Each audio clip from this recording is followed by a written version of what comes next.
welcome to NPK's podcast, and we've got a belter one for you this week. It's with Canna, and we have the pleasure of having Peter and Chris, the UK rep, and Mark, who's going to be the rep for Australia. That's the one. And as usual, we have Thomas. Yeah, once again I'm here in the background, as usual. Myself. So I'm just going to do Mark. How are you? Good morning, how are you? Well, thank you. We have a few listeners in Australia, and I thought it'd be good to introduce yourself because they may be seeing you over there soon.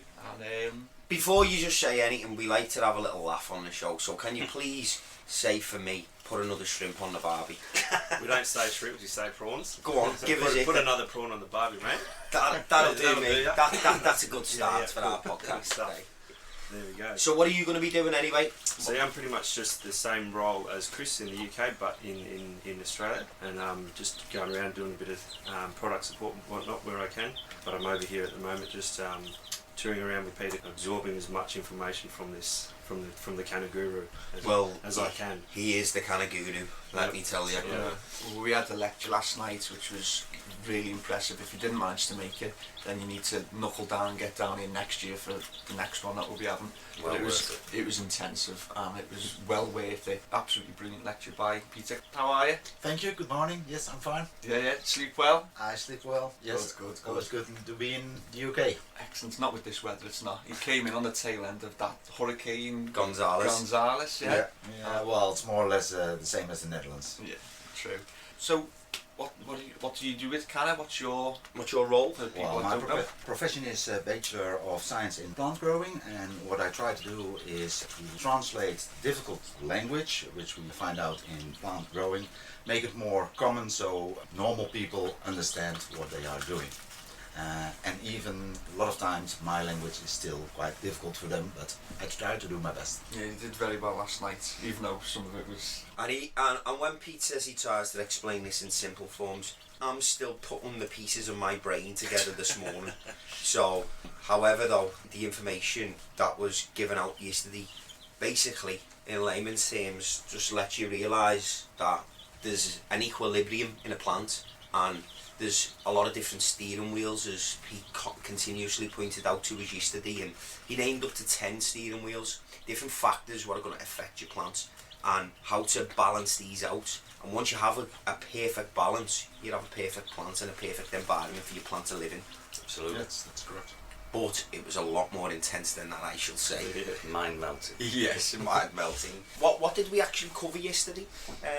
Climate control and CO2. Yeah, climate control CO2. I think it was we on best part of 2.5 hour lecture? Oh yeah. Yeah, something like A bit that. more than that, wasn't it? I think we started at 7. Finished at midnight. I shocked myself when it was 11 o'clock, thinking it was around 9 o'clock. Yeah. Desperate text messages to the missus Time going, flies. didn't realise it was this time, I'll be home in a bit. But it was, time flew over, like 4 hours of pure knowledge. If you had some tips for our listeners, Pete, just maybe a quick glance at what we talked about yesterday, but any top tips for our listeners out there? You know, we've got a lot of customers who, you know, they're not big scale growers. They just have a few plants, but they don't realise how much biology's involved in growing plants, and how much different things, different elements and components can alter a plant's life cycle. If we could simplify that and we could give a couple of tips out, what would you recommend, Pete? First of all, one of the topics was CO2, Yeah. and although a lot of people think it's quite hard, actually it's simple because we blow in CO2. And so as long you are in your grow room or in your neighborhood of your plants and you start talking to them like Grandma said, it means you are blowing in CO2, and that means the plants are growing better as they normally do. So please stay as long as possible with your plants, look what they are doing, learn from them, and in the meanwhile you give them CO2. You know what I found to be a really good tip was when Pete was talking about, you know, we have oscillating fans in the room. Yeah. And he talked about when the lights are on, if you have these fans pointing directly at the plant, it removes the climate from around the plant, which forces the plant to transpire more, which alters the plant. Now, just a simple tip Pete gave everybody last night is stop pointing your oscillating fans at your plant. and point them up towards maybe the lights, or in a way that it's going to circulate the air around the room without immediately taking away this mini microclimate, so to speak, that's around the plant, Absolutely. protecting the plant. Yes, that's correct. So I think that was a really, really good tip that Pete gave out yesterday. Make And airflow even. Yeah. yeah, one of the points that I brought up, which Peter answered eloquently and excellently as usual, was that some growers, and you may do this yourselves, point the fans at the plants because they believe that the gentle movement of the plant increases stem growth, Which it does as well. and assists the plants with strong stems. And I thought, this is a good idea, this is what I will do. But then Peter rightly says, and if you think about it, it makes sense, that even though you're producing a stronger plant, the plant has only got a certain amount of energy. So do you want your plant to either produce bigger fruits and flowers, or do you want to produce bigger stems? Which one? I'll leave that one up to you. You ever think about that? Bigger fruits or bigger stems? I know which one What I'd are you out rather there to have. gain? I think Yeah. we all know what we're out there to gain. Exactly. Yeah. So we also have Chris, who's our UK rep, Hello. and with Chris we have pretty much, I won't say 24-hour access to you, but Support. yes, Yes, we we have, terrorise the living daylight out of Chris and wangle all sorts of bits and bobs. You never know, we might be able to wangle something out of them while we're live here now. Yeah. Do you know what I mean? A competition We'll have maybe to have a for look some in of that. our listeners could be Okay. coming up. Some we freebies. like a good competition. Yeah. But what this says is, for a massive company like Canna to have the UK rep on hand to Yeah. answer our questions, that's good support for our customers and our listeners and our online fans. So if you've got any questions about Canna, it's not just myself and Thomas and the NPK team that can answer them. If we don't know what the answer to give to our customers, Absolutely, yeah. we've got. I always we've got say Canna if your gurus on hand. customers come into your shop and ask you questions about our products that you don't fully know the answer to, just get in touch with me, and I'm technically trained on the products and know the products. I'll give you a scientific answer to how the products work. And I think that's what support's all about in this game, is so you know the facts and the truth about the products you're putting on your plants that are worth a lot to you. One thing I wanted to just mention very briefly is just about Canna dealers and retailers. Now, there's been some myth over this and stuff like that. Certain stores selling Canna, but they're not actually registered on the retailer's list. What have you got to say about that, Chris?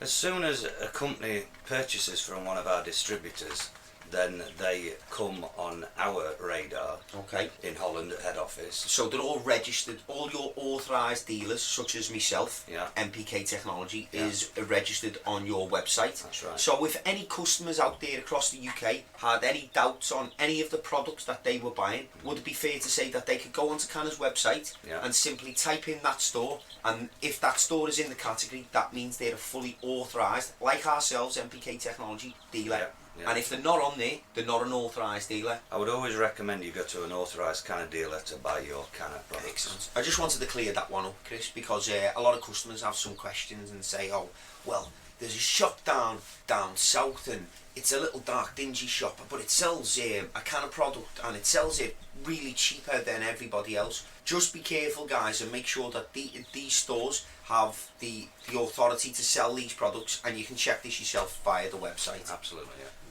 But if there is any questions or anything regarding Canna, their products, how to use them, the benefits of them, anything at all that you could think of, please give us a call on Drop in the 0151 228 8306. Happy days. Talk a little very brief history of Canna, because would I be right in saying in the UK you're the leading nutrient manufacturer? Yes, I think statistically wise, and we like to say so, we are the leading nutrient sales in the UK and across many other different countries as well. Pretty big in Europe. Yep, absolutely. Yeah. Worldwide. Yeah, worldwide. Am I right to say 27 different countries, Peter? It's worldwide and didn't count. Yeah, Yeah. I thought I counted them.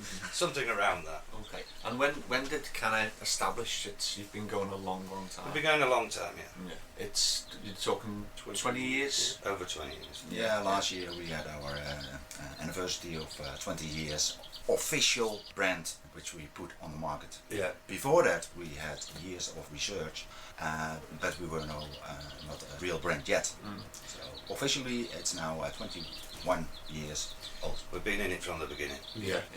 How much of your time and effort would you say go into research and development? Because I believe that's a massive part of what Canna's about and your Absolutely. ethos. Yeah. Yes, we have a special department with a lot of people working over there. I'm one of them. Oh, so you actually do some work as well, do you, Peter? You come in a working version also. Yeah, Wow. this is for me a holiday, isn't it? yes, I thought so. No, we do a lot of research in the Netherlands, but not only in the Netherlands. As soon we find out what we can do for the future, we test it in Spain, in Italy, in Canada, to make sure that our product is the right product for our industry. Absolutely.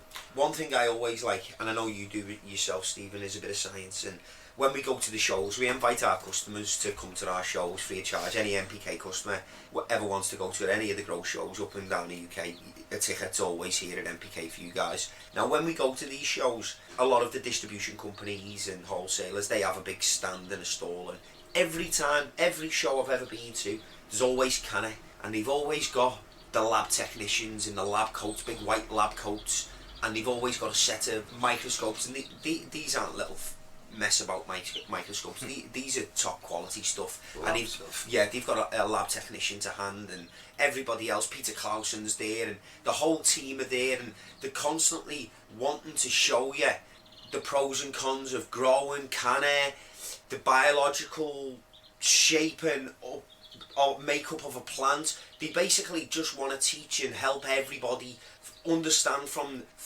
soil to nutrient to plant to lighting. This is a company that is dedicated to sciences from what I can see, and I'm really impressed by that every time, and I always have time to go over and learn a little bit more, because there is a lot to learn, and I'm probably 10 years in, and after last night's lesson I feel like I'm 10 minutes in. Yeah. Once again, Pete, thank you for that.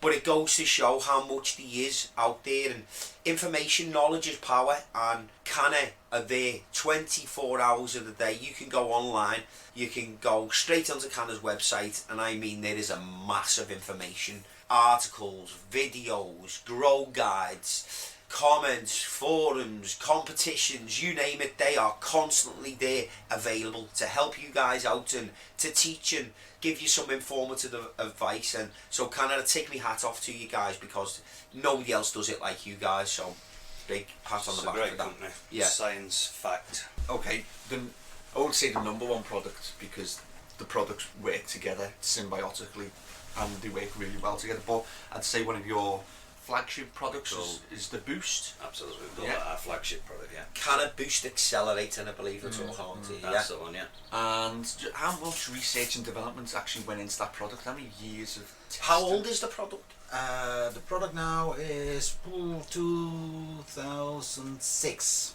But when we invented the product and we had it in our hands, it took us another 5 years to test if this was the right product, if this indeed did what it should do. And after that 5 years, which was in 2006, we started to introduce that product. And well, as you could see in the market, it's a very, very good product. It does what we say it does. So we are very happy with that product, and of course our clients are happy with it too. A lot of people are very happy with it. Yes, that was our So goal. if anybody, and I don't think we'll have many listeners, but the people that really haven't heard of Canna Boost, what does it actually do? Well, it's a product which has a lot of ingredients in it. Some of those ingredients will help microorganisms to absorb, for example, the phosphorus. It's a mycorrhiza, a fungi, which lives in symbiotic way with the plant. This mycorrhiza will increase the uptake of phosphorus in the plant, so will influence your target, your yield at the end. But the product also contains a lot of other stuff which will influence the metabolism of the plant, and that means actually that all processes in the plant goes faster. So the absorption of light will be going faster, so we produce more sugars on the inside. With these sugars you can make flowers, fruits, seeds, whatever you want. And so it will influence your yield. That's the goal. 100%. I think we've all seen it with our own eyes as well, haven't we? What would you say to anybody that isn't using Canna Boost or a Boost? Well, of course, before 2006 we did it also without boost. So will plant die because you didn't use boost? No, it isn't. It's an additive. It is a plus for the plant. So all reactions in the plant will go faster. And if you see the plants are growing quite good and they are healthy, yeah, it can give you a boost. And that boost, that's the goal of most growers, to get a better yield and a better taste and a better quality. But you can grow without them. So the only thing I can say, try it and see what happens. That you raised an interesting point. If your plant wasn't looking healthy, would you try and sort out the problem before adding boost, or would you start with boosting from week 3? Yes. Boost is not a magic product, although a lot of growers think it is. But if you have a problem in your room, boost will not solve that problem. What you should do is first solve your problem and then add your boost again. Like we all know, it's quite an expensive product, so that investments you're gonna make, you want to have back at the end of the time. If the plant doesn't produce at all, it's a waste of money, so then we recommend don't use it.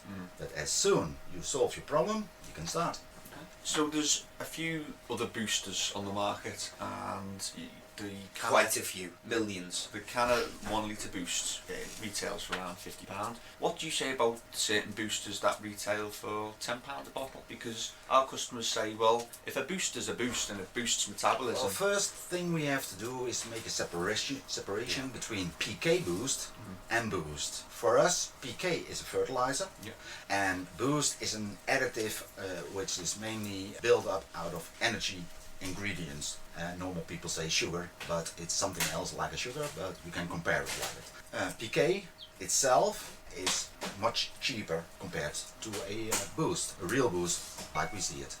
So yeah, the price is another story.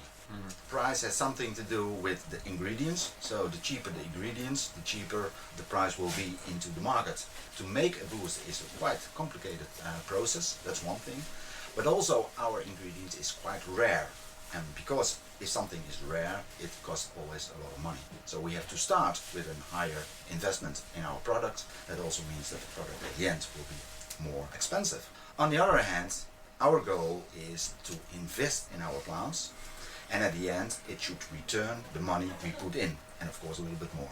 And that is what Boost is doing. So What I think, another thing as well, Stephen, is we've seen these shops in town, the pound shop. Yeah. Now, you can buy products in the pound shop that are similar to what are sold in Marks and Spencer's. If we go to the pound shop, they sell all sorts of products. They sell curtains and all sorts of bits and pieces that you can buy in a normal shop. However, if you ever bought something from these places, they last about a week.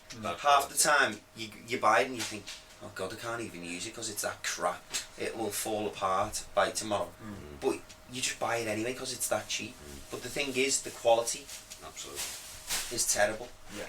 Now, that may be okay if you're buying a few screws to screw up a picture frame. But if you're going down a journey with a plant, and it may be, I don't know, whatever plants you may be using, they could be 6-month long cycles of certain plants or whatever, you don't want to use a bottom end product that could make that detrimental to the plant. So as Canna have just stated, they want to invest in their plants. So the more you put in, the more you get out. Now if you use a bottom end media that hasn't been cleaned and washed and buffered, you're going to see what the effects of using a media that hasn't been washed and cleaned and buffered, i.e. if you use a bottom end boost that hasn't had 20 years of research and development, and which cost millions of pounds, which I know Canna invest millions into research and development, you're going to get a pound shop product at the end. Definitely. Now if you want a high end product at the end, you use a high end company. And that's just my take on. That's just the layman's terms for the listeners out there. And let's not forget as well, we're dealing with a living organism. Yeah. It's not something that's inanimate. It's not a desk that you can just go and replace. Remember, it's a living, breathing, respiring organism, and what you put in is what you're going to get out. It's just with ourselves. You feed ourselves crap. You feel like crap. You look like crap. Yeah. And You are crap. Well, look at the McDonald's. We'll You talk are about what you them. eat. Yeah, you are You what are you eat. McDonald's show 2 years ago was something. Guy eats McDonald's for breakfast, dinner, and tea for 30 days. I think his whole body was about to shut down Yeah, definitely. because he was putting crap into his system continuously. I'll let it speak for itself.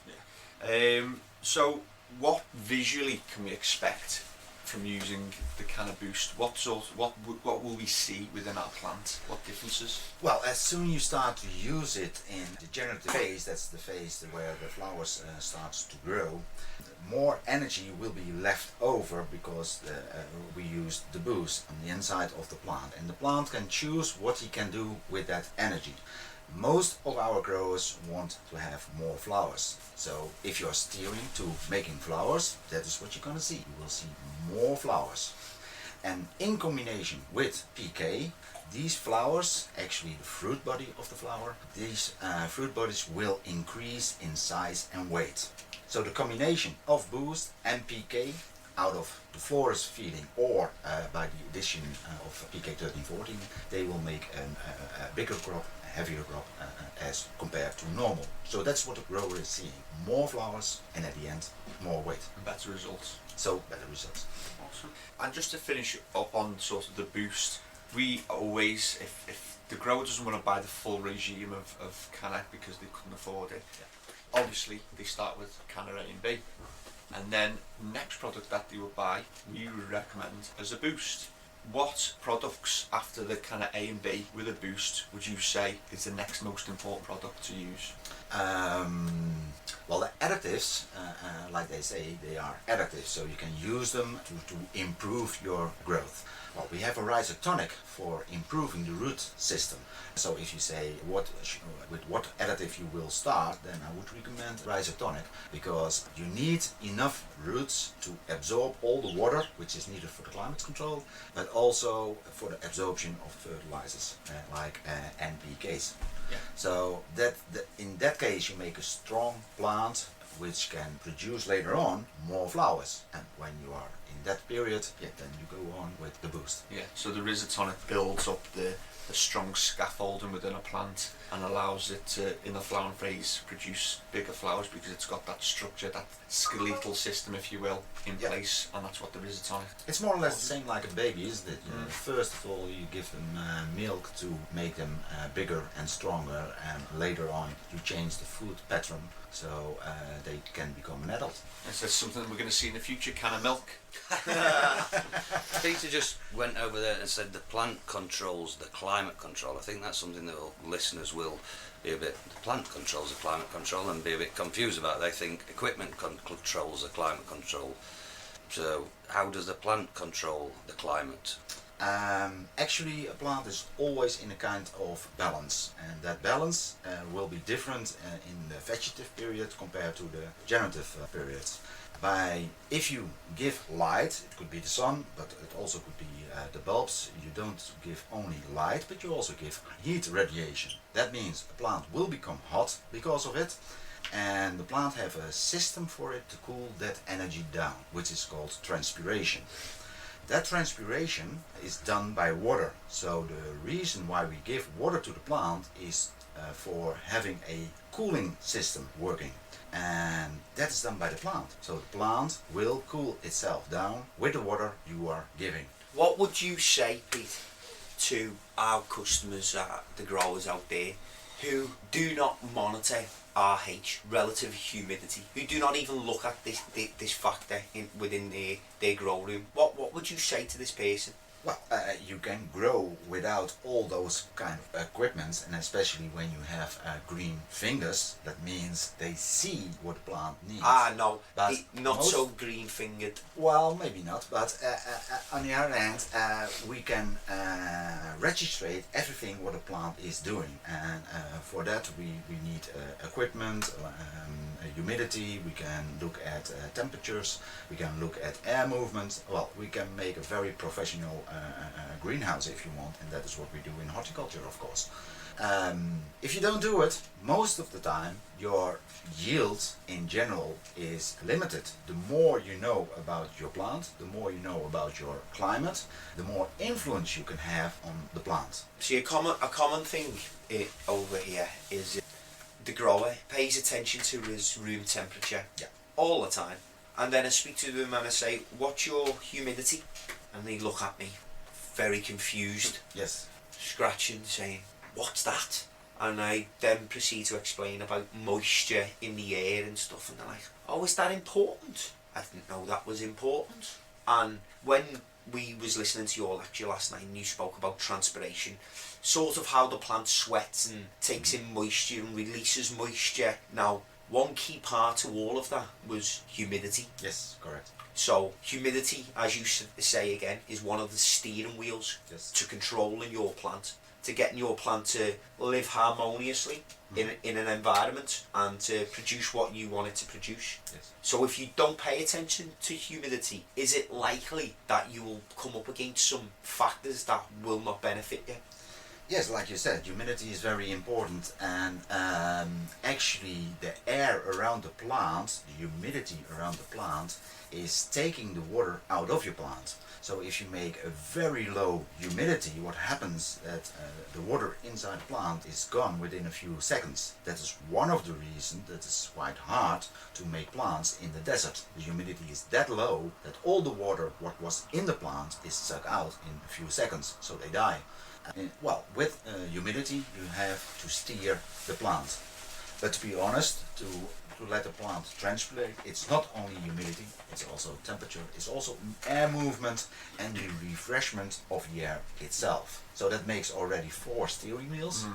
For some growers quite complicated, so they invest in equipment and, well, in general it is running, but running for an average yield. And if you want to go to the highest yield, then you have to steer with these steering wheels. Okay. These 10 steering wheels that we're talking about, what we'll be doing is, when this podcast is listenable... Could you just list them 10 steering wheels for us right now? Yes, I can. The first one is the light intensity. It's made by the amount of bulbs you are hanging, so the amount of watts on a square meter. And secondly, it's the height of the bulb, which influences the intensity of the heat radiation. The second one is CO2 itself. CO2 can influence the opening of the stomata. So the more CO2 you give, the smaller those stomatas are. And stomatas are doors in the leaf where the transpiration takes place. Then we have the transpiration. Like I said, it's done by 4 steering wheels. The relative humidity, the room temperature, the air movement and the refreshment done by your inlet and outlet. But we also have to put in the water into the plant. We call it root pressure, and the root pressure we can influence by the moist content in the substrate. So the wetter a substrate is, easier it is to take the water out of the substrate. The second thing is the oxygen level in the root zone, because roots need oxygen. Watch out that your root environment is not too hot. We recommend a temperature about 22-24 degrees. And that the water temperature should be between 20 and 22 degrees. You pointed out a very good factor. I just want to point this out now. You stated, what happens if your water temperature in your butt is 26 degrees?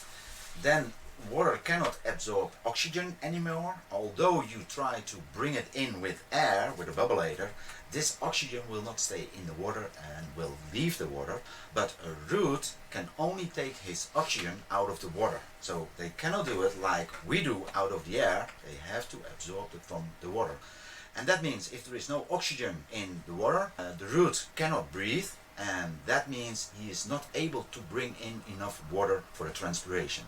In other words, we call it drowning of the roots, because there is no oxygen for them anymore. So drowning you can do by giving too much water, but drowning the roots you can also do by giving them water without any oxygen. Which encourages bad bacteria to start living, anaerobic bacteria.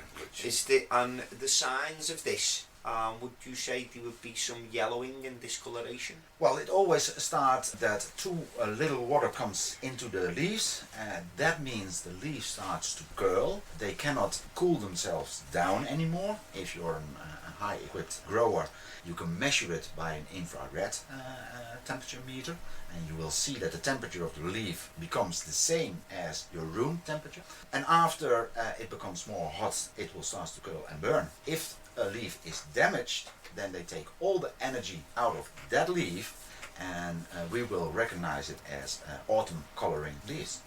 But it could be 10 different causes why the leaves start to curl, burn and getting autumn coloring. But let me finish the 10, because we were at 9 steering wheels, and the last one was EC level in the substrate.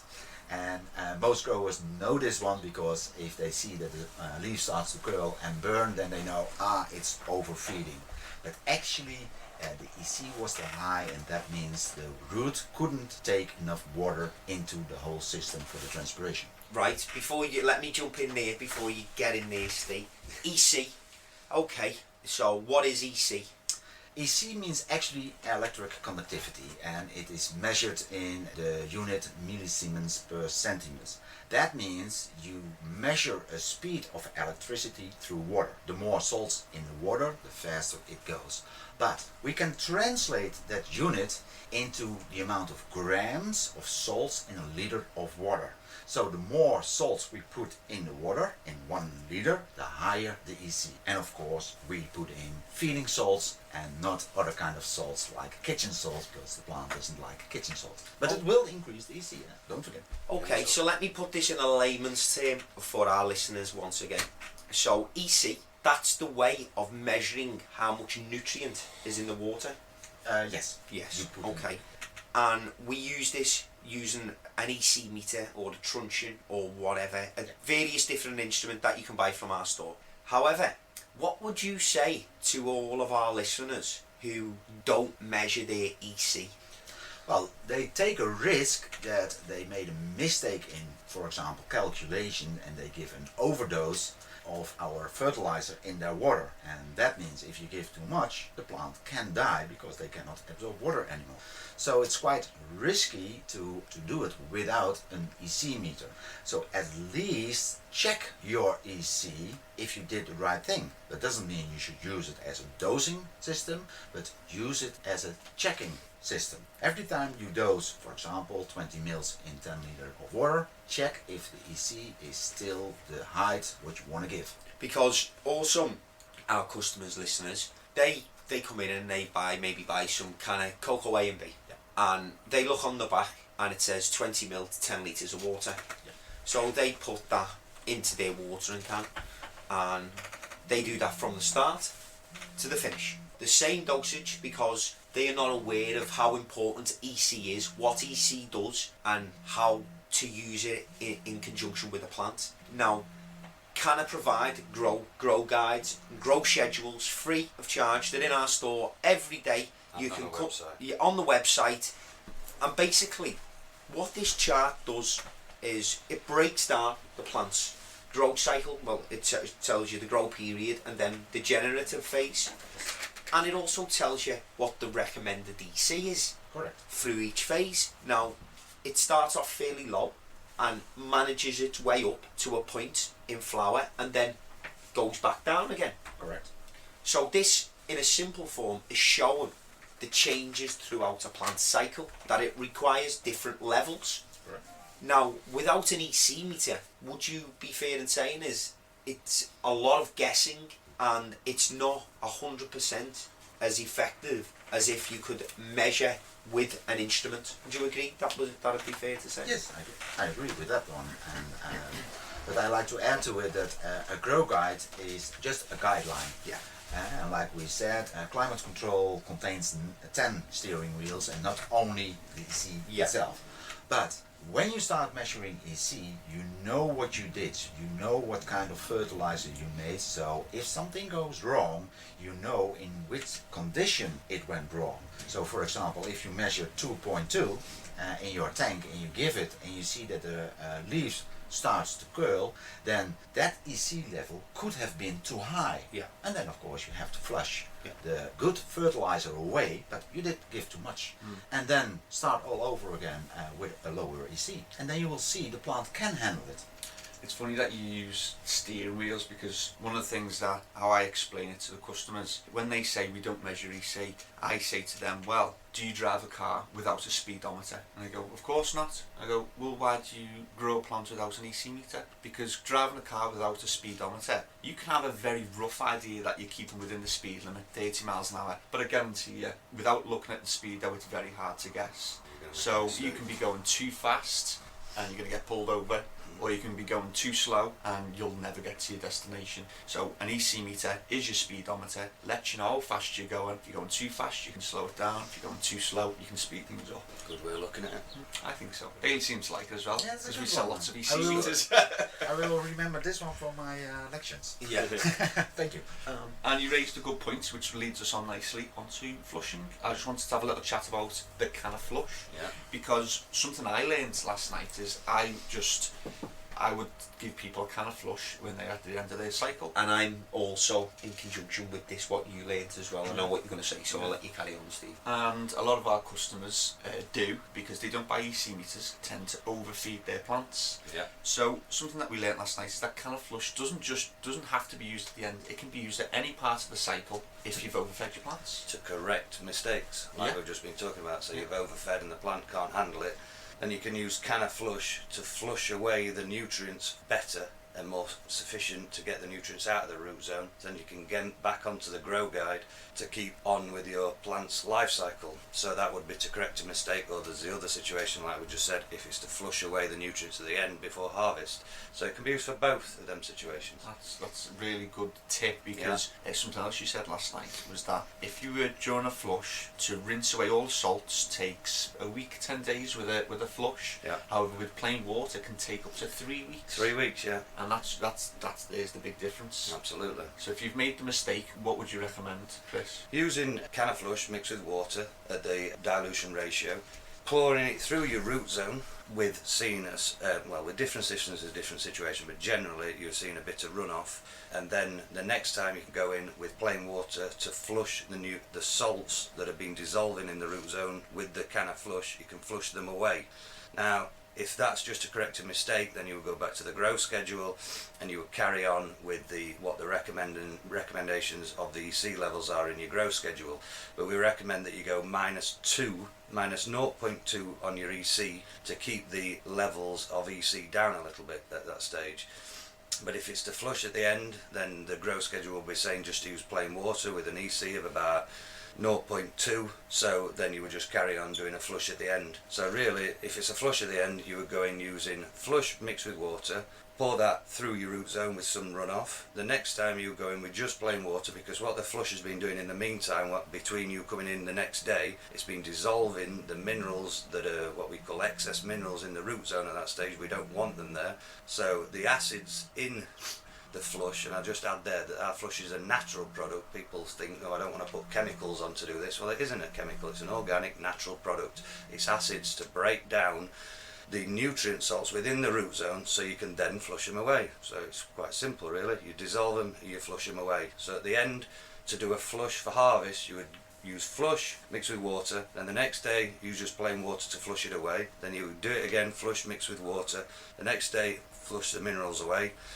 And then through to harvest at the end, it's up to harvest, and you can be sure that you will have flushed the nutrients away. And like you said, Stephen, to get the same results with just water, because obviously water isn't going to dissolve minerals at the root zone that we don't want there as easily, plain water on its own. The process is going to take longer. A lot longer, and we've found out with research it can take about 3 weeks to get the same result in a week. And as we all know, time is money. Absolutely. We're going to have a little chat about media, because we consider ourselves we love media. Yeah. I think it's an inherent part of growing and something that you should concentrate on, and Canna do the Canna natural media. We're talking cocoa here. Yeah, it's talking about cocoa. Just because for our Liverpool listeners and the UK listeners, they're I think cocoa is a big It is media. the most popular growing media. method of the moment. Yeah. And And you do Canna Natural and That's right. Canna Professional Plus. Professional Plus, that's right. What is the difference between the two? Why should I pay my extra couple of pounds for professional rather than natural? Well, cocoa should be washed very good in the beginning. Cocoa is made from a cocoa palm fruit. These were standing most of the time in the neighborhood of the ocean. That means in the fibers there is a lot of sodium and chloride, which are also salts, which also contains an EC value, but they are toxic for the plants. So we have to rinse that out. That is something we do all over there in India and Sri Lanka, so where cocoa is made. But after that we have to buffer them, because cocoa also contains a lot of potassium, and that will be released in time, especially when you give calcium and magnesium. So if you use only a normal fertilizer, let's say in hydro, vega or hydrofluorous, and you give it to the cocoa, the fiber of the cocoa will absorb the calcium and magnesium away. That means you're going to get a deficiency of calcium and magnesium. That's one of the reasons that we buffered the cocoa. That buffering process takes a lot of time. So the cocoa professional is buffered till the max, so it's actually quite easy for the grower to grow with it. The cocoa natural, on the other way, isn't buffered that hard if you compare it with professional. And some growers like to buffer them themselves, which is possible, but then you have to buy the cocoa buffer agent. Or they start to give extra calcium magnesium because the cocoa is absorbing it. Yeah. So it's up to the grower. Of course, the natural is a little bit cheaper because we didn't have to buffer it that long. And like everywhere, time is money, also in buffering. But then the grower buys a product which is not buffered so well. They take maybe a little bit of risk. On the other hand, if they start steering it, it's no problem for them at all. Okay. So as long as our listeners and our customers know this, is that with the Canna Professional, Canna have done the work for you basically. They've buffered it to the max, and they are presenting you with the ultimate medium. 5-star Platinum Award winning medium. Exactly. I think Hydro Show going to mention in nearly every one of our podcasts. I think we need something off Hydromac, don't we? Which? Hydromac gave Canna Professional Plus 5 stars. Yeah, in the they media did. Yeah, review. it was a very good review. So how long ago was that? How many? That was Well, only issues ago. Yeah. Last issue before last. Yeah. Yeah, from nut to sack. That was it. Yeah, Something good to issue. see. Yeah. If you haven't read it, read it because it's a good Quality article. Yeah. good quality article and it gives you a bit more information on how cocoa is buffered and what's going on. But with the Canna Natural, it's a cheaper cocoa because it hasn't had that longer buffering. And so if you're buying the Canna Natural, it's highly recommended from Canna to then buffer it yourself for optimal results. Or buffer it yourself, or add some extra calcium and magnesium to your fertilizer. Yeah. But that is a risk because you need to know how much it is. But some growers have that knowledge and they can do it, and they have great results with the natural too. Excellent. I think that's really good for today. Any more questions you want to ask? Well, if our listeners or customers have any questions, you can send them in, and as you know, like we said in the beginning, we can get in touch with Peter and Chris. Yeah. And any of these questions that you would have liked to have been asked today, we can get them to the guys and we'll put them on our website and on our forums. We also have on our website frequently asked questions and answers section, which a lot of people haven't seen, and it's full of brilliant information. All written by. Yes, I did a part of it, and if you have a question which is not in those facts, then you can always write us a mail or sent through by NPK to us, and then I will try to do my best to answer as best as possible. I would be shocked if Peter couldn't answer the question. So would I. I think I'd just hang up the Time to leave guitar. Canna if that happens. Yeah. Hang up your gloves, won't you? Yeah. Are you going to get your sting out and give Chris a little sting? Yeah, for why some not? product? Let's get some. This is the time I like. The people time, right? What are you going to give our customers for free? Yes, no money, no nothing, free of charge for a competition. And a competition where Peter is going to ask the question. Ooh, God help yous. God help yous. Right? Can you think of a question that our listeners could answer? And then can you think of a prize that you are just going to pull out of your back pocket there? I may not have it on me now, but Don't I will worry, get it my later. shelves are stocked. Fully stocked with Canna, as you know. And I'm sure you'll reimburse me, as always. Okay. So let's think, what are we going to do for our customers? Price first. Yeah, what prize are we going to give them? Gives Peter the time to think of his question. Well, what would you like to give a prize away? Would you like to give a prize away something they can use, or one of our promotional items, which is a bit more of a goodie thing? Well, I'll give you a choice. What do you think, Stephen? Because we do this for our customers. This is our leverage, our crowbar in Canna. So we can just shake some more out of them for our customers. What shall we get them? Something that they can use, because we always get good feedback from all the competitions that we've ran, the products that have been used. A lot of people know your product and are happy with your product. It's a #1 product And in as our you store. mentioned, there's a lot of people that use cocoa A and B and may not use some of our additives, which is perfectly good. They'll get good results as long as everything's done correct, but you will get better results if you use our additives. Now, as we talked about, our flagship additive is our Boost Accelerator, to put the foot down and on the accelerator on your plants and get better and bigger results. So if you want something your customers can use, how about we give a 5 litre cocoa Canna Boost Accelerator away? That is a pretty awesome. So now we're talking big money here. We're talking £180, well, £160 in our store. But, you know, some stores up and down the UK, this can retail for £220. Yeah, and alongside we'll throw in things like lighters, pens. Do you have some t-shirts? Have you got 5 t-shirts, t-shirts calendars for some of our customers, and where they can give a like or something to our page, and we could give out a second prize of a t-shirt and a little Canna doormat. Oh yeah, Canna doormat with the gorilla sign on it. Welcome. Oh yeah, that sounds good. Quality. Okay. Now all we need is a question. Right. Well, in the meantime, I find myself a nice question, I think. A lot of growers sometimes are already in flowering phase, but for some reason the plant are not willing to flower. You see some flower pistils, but that's it. Normally in week 4 you should have seen some nice buds already. What could be the problem in that room? As a matter of fact, you can steer it. You have 6 steering wheels in making the flower hormone. The grower who can answer this question, so I said we have 6 steering wheels. If you answer all those 6, well, maybe you're the winner of the prize. They get the main prize. So there we go. There's the question there, Steve. That's a good Do prize you want to reiterate it for in English for our customers? a good grower. Yeah. Okay, so you're in week 4, around week 4 of flowering, and you're not seeing the results that you should be seeing at week 4. Why is this so? Peter mentioned the 6 steering wheels required for flowering hormone Yes, to let the plant flower. to let the plant flower. Yeah. If the customer or the listener can answer these, then they're going to be the prize. Top tip for you. If your brain has just melted and thought, oh my god, I don't know the answer to that one, I'm not even going to bother. Why don't you just go on to Canna's website, which is www.canna.com, and all of the answers are on there. I'll be in there somewhere. Have a dig around. Okay, before we go, I just want to say thank you, Pete, once again, for your amazing information. Brilliant lecture last night. Excellent podcast today. And thank you once again for coming over and spending some of your valuable time with us at NPK.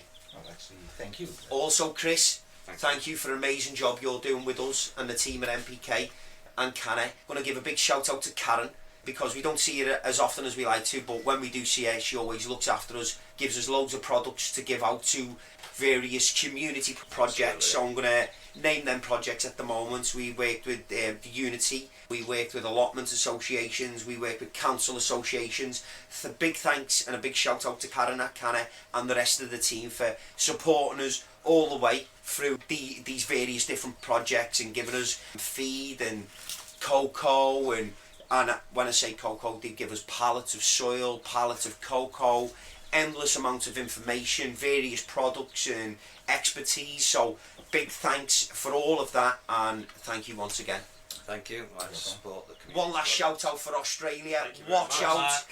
Thanks for inviting me. Mark's here. gonna be NPK tearing up in Technologies. Australia I'm soon. tearing up here. So all you Aussie listeners out there, watch your backs, because Mark's coming over to educate you about Canna growing. And if you get stuck, you can also listen to our NPK podcast over there in Oz. And if Crocodile Dundee's listening, hello mate, how are you? And that's not a knife, I've got a knife. Okay, take care and thank you for listening. Thanks a Thank you lot, very much. lads. Bye-bye. At NPK Technology in Liverpool, we pride ourselves on providing you with the products you need at the right price.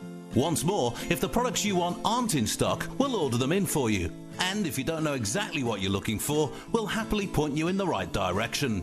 NPK Technology Liverpool, going out of our way to help you grow. Visit www.mpktechnology.co.uk. Is good.